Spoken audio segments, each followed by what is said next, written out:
All right, this is a little practice problem on the idea of wave speed, waves on a string. So let's imagine that we have a 7.3 meter wire and it has a mass of 85 grams. It's attached to the mast of a sailboat, so it's that length of that tall mast on the sailboat. And at the bottom, a sailor kind of gives it a little pluck. And a wave travels up, and it takes 0.94 seconds for that wave to reach the top of that sail. What is the tension in the wire? All right, so we know that we have a wave traveling on a string. And we know that the wave, V, the speed of the wave, is equal to the square root of the tension over the linear density of that wave, of that material, of that wire that the object is traveling through. I want to know what the tension, part A asks me for what is the tension.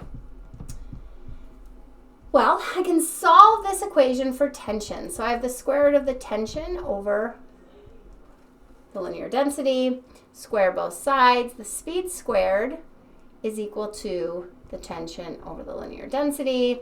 So V squared times the linear density is equal to the tension. So in order for me to solve for the tension, I need to know both the linear density and the speed. So linear density, we said, was equal to the mass per length.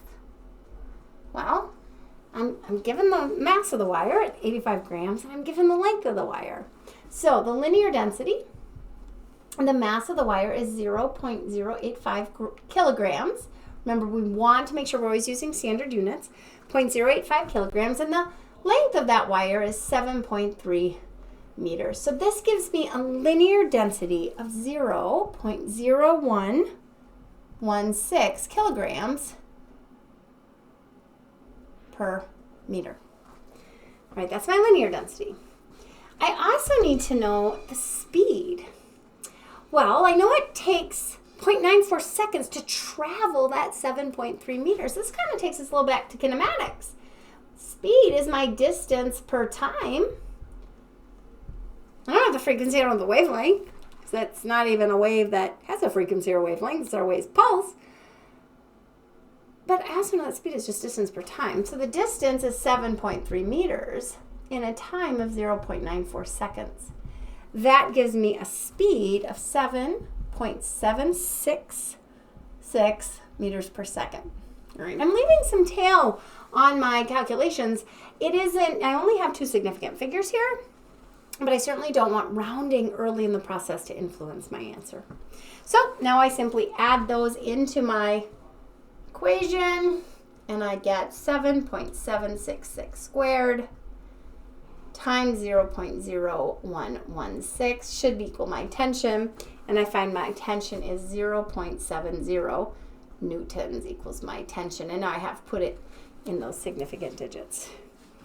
All right, so using that idea of waves on a string, using the stuff that we know about what those variables represent. All right, let's just say would the tension be larger or smaller if the mass of the wire was increased? So if I increase the mass of the wire, would my tension be larger or smaller? Remember, you should always kind of pause videos, kind of answer them for yourself, and then, check with me. Well, we know that the mass gives rise to the linear density. And in this relationship here, we see that if the linear density increases, the tension must increase. And so if the mass increases, the linear density increases, therefore the tension would increase. All right, and that third part asks us, what would be the tension for a 100-gram wire? So if we do a similar scenario, but instead of that mass being 85 grams, that mass is 100 grams. What does that change? We're still going to assume it traveled the same distance in the same amount of time. The mass of, and we know that mass per length is, we're going to use the same thing. It's just a recalculation, practicing our ideas. In this case, mu is now 100 grams. Is that what I said? 100 grams, so 0.0100 divided by my 7.3 meter wire. That gives me a linear density of 0.0137 kilograms per meter. And if it travels with that same velocity for a more massive wire, we have 7.766. If I want it to travel at that same velocity, I need to make the tension equal to what? Times 0.0137. That tension gives us 0.83 newtons. All right, so I want the same speed. I have to increase the tension if I increase the mass of that wire, which we did conceptually in part B.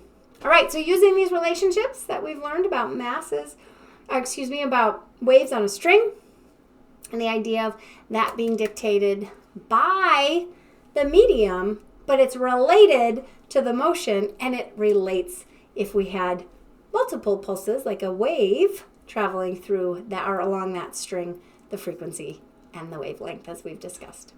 All right, good job.